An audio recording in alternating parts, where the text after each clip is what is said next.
That passage made me wonder if Casey was thinking the same things while dying on the hostile sands of Iraq.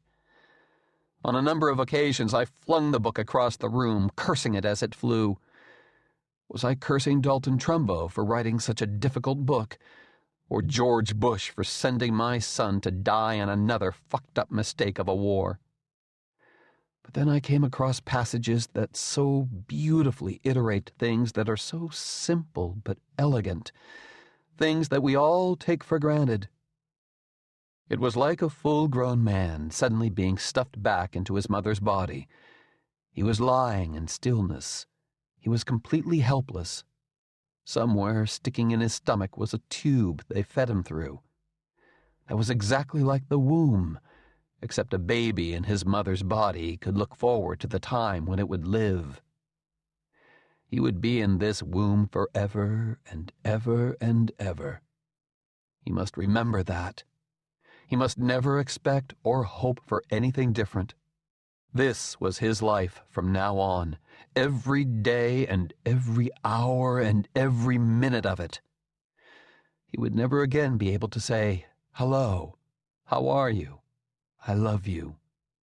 He would never again be able to hear music, or the whisper of the wind through trees, or the chuckle of running water.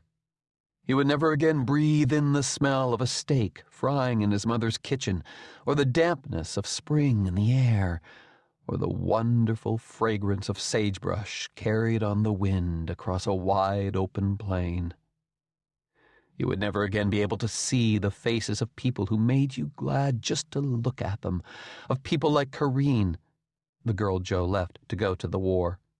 He would never again be able to see sunlight, or the stars, or the little grasses that grow on a Colorado hillside. He would never walk with his legs on the ground. He would never run, or jump, or stretch out when he was tired. He would never be tired. Or this line in italics, which is my absolute favorite line in all of literature. That was why his head had seemed lower than his legs, because he had no legs. Naturally, they seemed light. Air is light, too. Even a toenail is heavy compared to air. And I was totally amazed at the depth of awareness and brilliant sense of time and space that such insights had to flow from. At times like this, I wished that I had a chance to meet such a person who could write with such depth and such simplicity. Trumbo made me feel for a horribly maimed soldier who used to be a son, a brother, a bakery worker, and a lover. The gradual unfolding of Joe's grasp of his horrible circumstances is at once brilliant literature and proof of Trumbo's deep simpatico with his character Joe. Joe, average Joe, of course struck a chord with my soul and broke my maternal heart. The character that I identified most with, though, was Joe's mother. She most undoubtedly lived the rest of her life wondering what happened to her son, who was probably listed as MIA, missing in action. Joe's mom, who loved the Hamburger Man's sandwiches, canned peaches in the summer, and who played the piano and sang so beautifully. Joe's mother actually represents all mothers from all time who have hoped against hope that their MIA son is alive somewhere and will eventually turn up safe and sound. I know Joe's mom had a feeling that Joe was not dead. She would have known in her mother's heart that Joe was alive.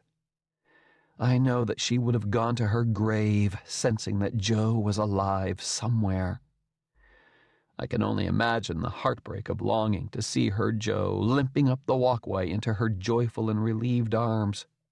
Unfortunately, I do not have to imagine living my life longing for the presence of a son who is tragically lost in a bullshit war for greed of profit and power.